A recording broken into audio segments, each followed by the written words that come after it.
Assalamualaikum warahmatullahi wabarakatuh. Perkenalkan, nama saya Aisyah Salfarani dari kelas 8B dari paslon 1 sebagai calon ketua OSIS. Assalamualaikum warahmatullahi wabarakatuh. Perkenalkan, nama saya Muhammad Tazril Dasa Anugrah dari kelas 8C. Saya menjabat sebagai calon ketua OSIS nomor urut 2. Apa sih yang dimaksud dengan organisasi? Menurut saya organisasi itu kayak sekumpulan orang berbentuk kelompok, di mana kelompok di situ memiliki tujuan sama. Nah, dari tujuan situ pasti ada yang namanya pemimpin, ada juga wakilnya. Nanti dari pemimpin di situ bakal dipandu si anggota-anggota itu. Organisasi itu sekumpulan orang yang membentuk suatu kelompok dengan tujuan yang sama, dan di situ juga dibuat pemimpin, wakil pemimpin, nah terus juga ada anggota-anggotanya juga. Apa alasan kamu ingin jadi ketua OSIS?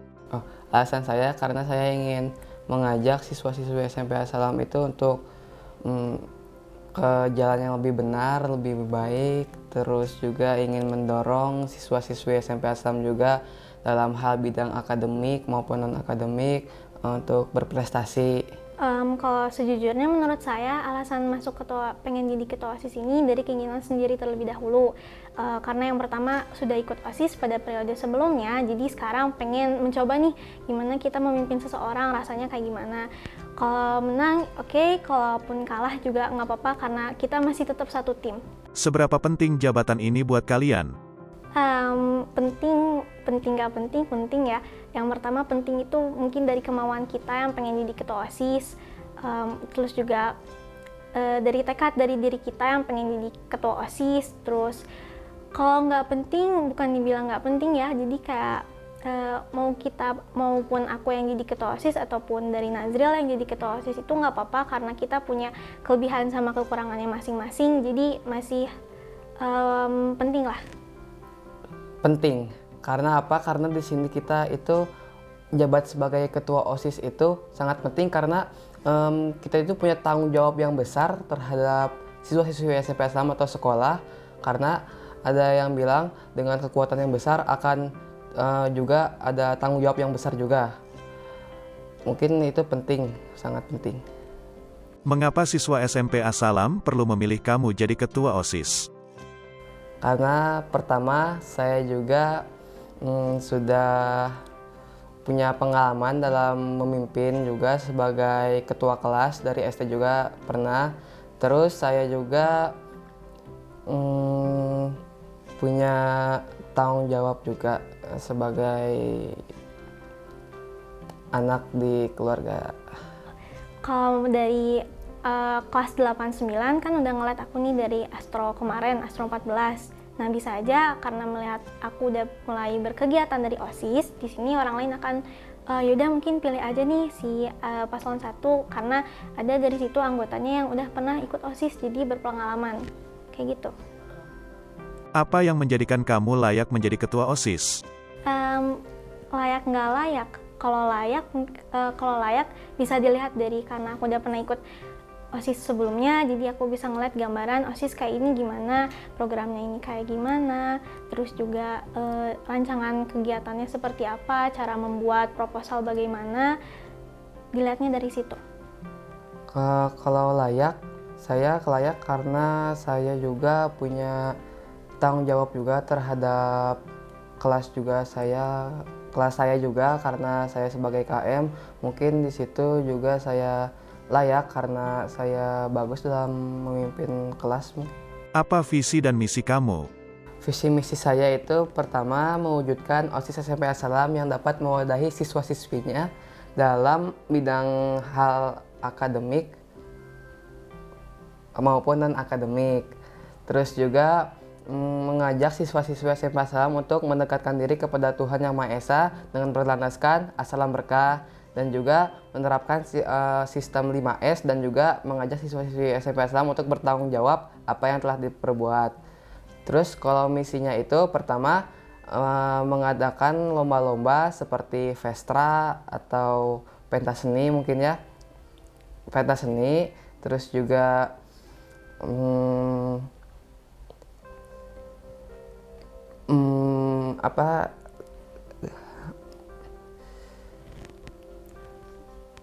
bentar. Dilanjut sama aku aja nggak? Oke.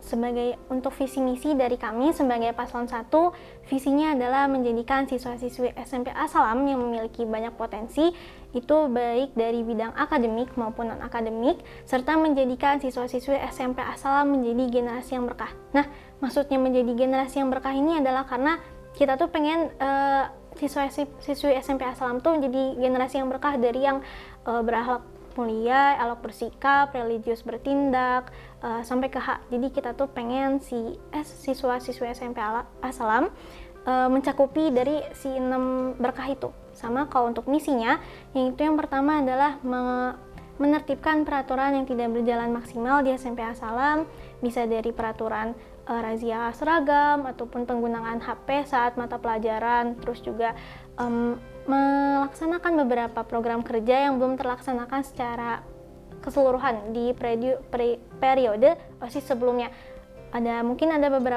Biasanya ada di setiap OSIS ini ada beberapa program yang tidak terlaksanakan, bisa dari alasan tertentu. Sama yang ketiganya ini adalah mengadakan kegiatan baik itu pada bidang sosial maupun kegiatan keagamaan atau kerohanian, dan yang terakhir adalah menjalin hubungan atau keharmonisan antara siswa-siswi dengan guru SMP As-Salam. Tipe kepemimpinan kamu bagaimana sih? Tipe kepemimpinan aku ini maybe friendly or tegas, karena kalau misalkan kita terlalu tegas orang itu pasti akan berpikir kayak bosen, dianya akan bored, dianya nggak mau berkegiatan apapun lagi, karena dia pikirnya melakukan kesalahan sedikit aja itu bakal diceramahin, dimarahin gitu. Jadi tipe kepemimpinan aku ini ada friendly-nya, ada tegasnya juga. Tipe kepemimpinan saya itu demokrasi, karena jika misalnya ada yang, karena kita bisa berpendapat apa yang kita inginkan dan kita akan musyawarahkan dulu. Jika terus ada yang misalnya nggak suka sama peraturan-peraturan yang telah dibuat, kita akan musyawarahkan dulu, kita akan ubah dulu peraturannya menjadi peraturan yang baru tanpa menghilangkan peraturan yang lamanya. Jadi dimodifikasi aja Pak, itunya. Cara kamu mengatur masalah pribadi kamu dengan masalah ketua OSIS? Kalau masalah pribadi, saya akan mencoba untuk mencari solusinya, bagaimana cara menyelesaikan masalah pribadi saya sendiri sebagai ketua OSIS. Terus juga saya akan mencari solusinya aja untuk menyelesaikan masalah pribadi ini. Terus juga saya ingin mencari solusi gitu. Kalau menurut saya, apa yang akan dilakuin ini, yang pertama bereskan dulu masalah dari pribadi kita, karena kalau misalkan masalah pribadi ini belum beres, sampai ke nantinya kita tugas di ketua OSIS bakal suasana hatinya tuh nggak tenang, jadinya kita kerjanya nggak benar. Jadi yang pertama itu yang paling urgent itu yang pribadi dulu, baru pribadi setelah reda masalahnya. Nah di sini kita udah bisa mulai berkegiatan dari sebagai melaksanakan tugas sebagai ketua OSIS. Apa konsekuensi yang siap dihadapi ketika tidak menjalankan tugas sebagai ketua OSIS? Konsekuensinya yaitu pertama, saya siap untuk di sidang atau dimusyawarahkan apakah ini akan layak untuk menjadi ketua OSIS atau tidak. Aku bakal evaluasi diri sendiri mungkin. Kalau menurut aku, apa yang konsekuensinya kalau misalkan aku nih nggak ngerjain tugas sebagai ketua OSIS untuk kalau misalkan sementara, bisa digantiin dulu sama Dava, sama wakil dari aku. Nah, kalau misalkan ternyata aku ini nggak ngerjain tugas ini sebagai ketua OSIS secara berlanjut terus-menerus, berarti udah boleh disidang, dan disidang di situ harus menerima resiko, mau itu bakal diterusin sebagai ketua OSIS kah, ataupun diturunin jabatan, bisa jadi anggota, bisa jadi sekretaris, ataupun bendahara. Program kerja apa yang telah kalian siapkan? Untuk pertama, program yang udah aku siapin bareng sama Dava ini, yang pertama, karena sekarang kita mendekati Vestra, pada nanti setelah PAS nanti, niatnya itu mau ada Vestra. Nah, dari Vestra ini bakal berlangsung sama bazar juga. Jadi karena dari lihat periode OSIS sebelumnya, Vestra itu terlihat sepi karena tidak adanya bazar. Jadi orang terlalu fokus untuk Vestra, Jadi dianya nggak bisa mau jajan, mau makan kesini ke situ karena lapangannya yang terlalu kecil, jadinya orang nggak bisa beraktivitas secara bebas. Jadi niatnya nanti akan mengadakan sebuah festra berlangsung bersama dengan bazar. Program kerja yang saya sudah buat sama wakil ketua saya, yaitu pertama juga saya akan mengadakan festra dibarengi dengan bazar, terus juga ada kegiatan Jumsi, Jumat Bersih. Jadi kita itu kayak keliling balong gede, terus kita bersih-bersih, atau enggak kalau enggak sempat atau nggak bisa, kita akan melaksanakannya di lingkungan sekolah aja. Menurut kalian, bagaimana tentang penggunaan HP di sekolah? Kalau tentang penggunaan handphone di sekolah, menurut saya bawa aja handphonenya, tapi kita harus kumpulin handphonenya saat pembelajaran, karena kalau kita nggak dikumpulin atau dipegang oleh siswa atau siswi sendiri, itu akan kemungkinan besar akan dimainkan HP-nya, misalnya untuk media sosial atau foto-fotoan atau hal lain sebagainya. Terus juga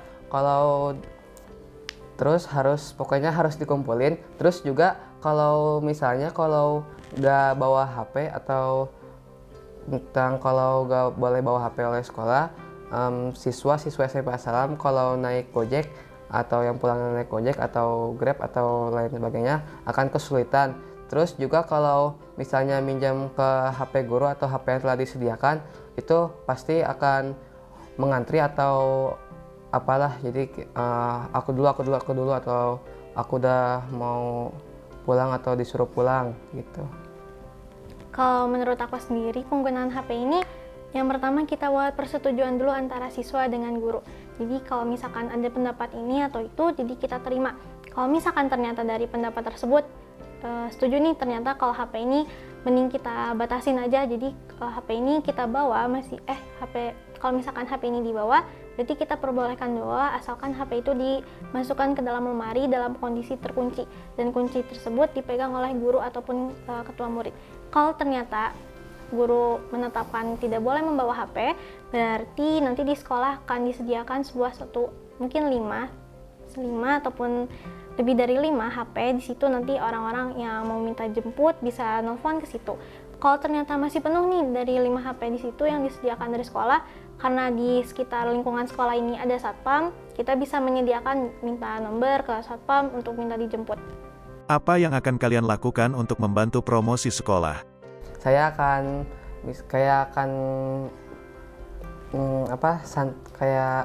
mengadakan santunan anak yatim, terus saya akan mengadakan santunan anak yatim, terus juga akan membantu orang yang kesusahan, juga mendorong siswa SMP Assalam untuk berprestasi. Mungkin karena kalau lewat prestasi itu akan jadi SMP Assalam itu, wah ini SMP Assalam juara jago atau juara bagus gitu. Terus juga yang terjadi baru-baru ini yaitu gempa di Cianjur ya, jadi kita akan mendonasikan atas nama Assalam. Itu juga akan mempromosikan SMP Assalam juga dalam donasi juga.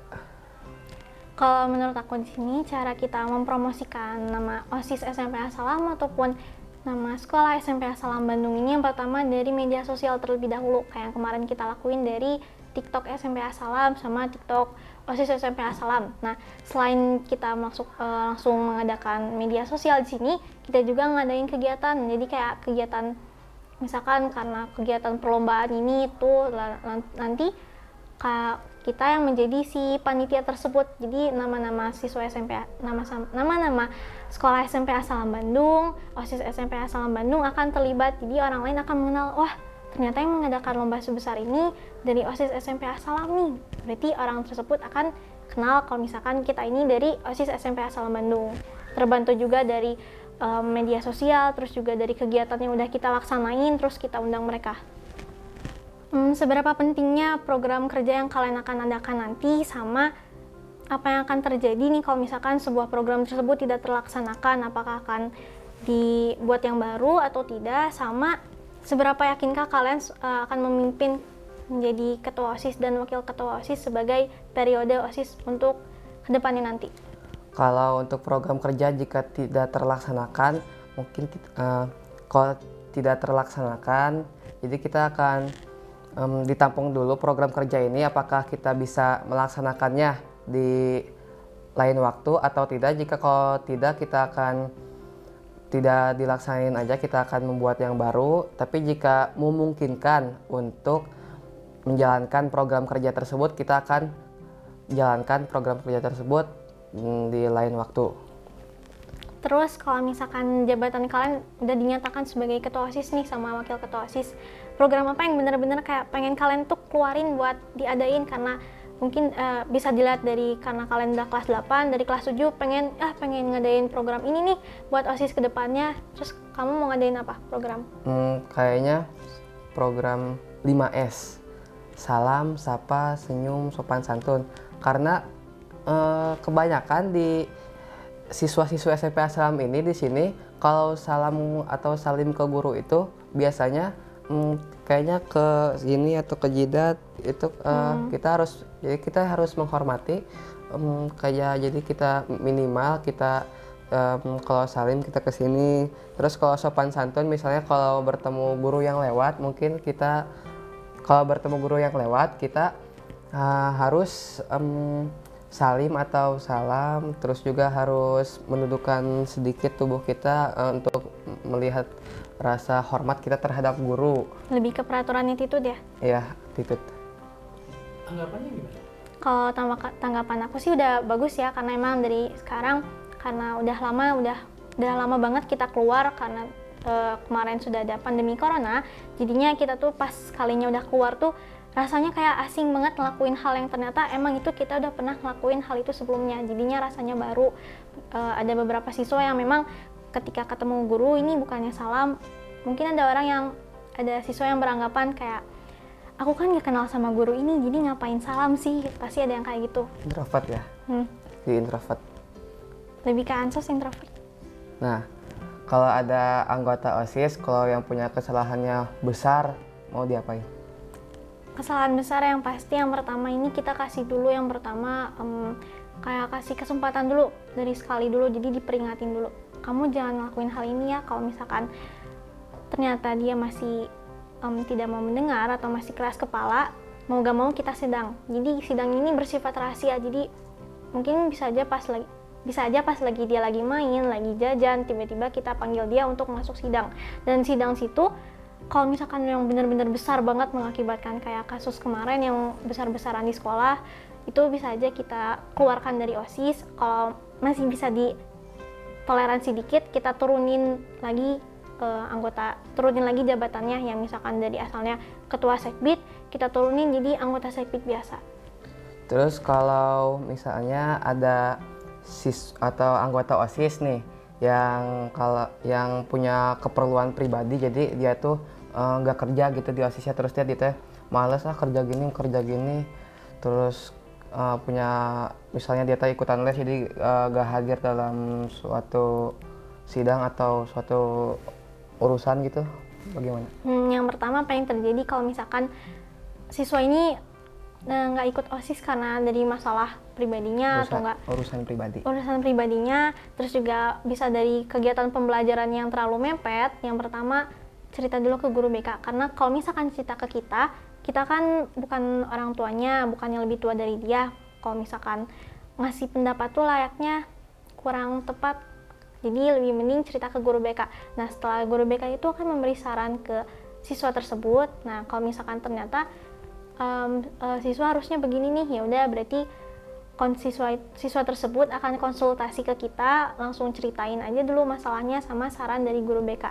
Nah menurut aku yang paling penting itu kalau misalkan kita punya masalah ataupun kegiatan pembelajaran yang benar-benar mepet, itu yang pertama harus belajar memanage waktu, kerjanya cepat, manajenya waktu, sama belajar berpikir cepat. Jadinya semua kerjaan itu mau yang banyak ataupun yang kecil bisa terselesaikan secara cepat.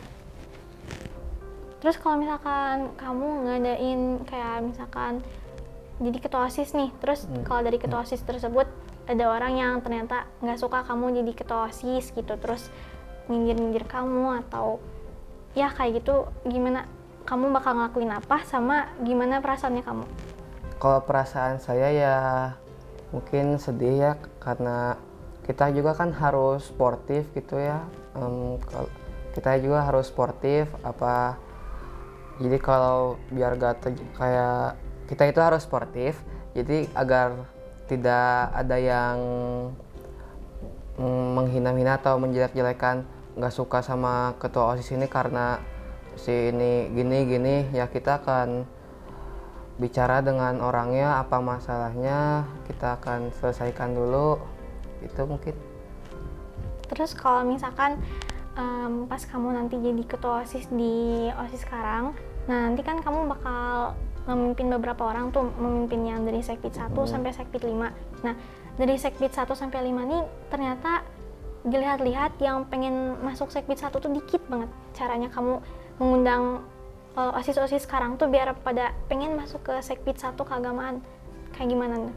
Kalau untuk keagamaan di sini, kalau jika ada sedikit terus ada yang ingin masuk, aku ingin ke sini, ya kita akan musyawarahkan dulu apakah dia cocok untuk di sini atau hanya keinginannya saja.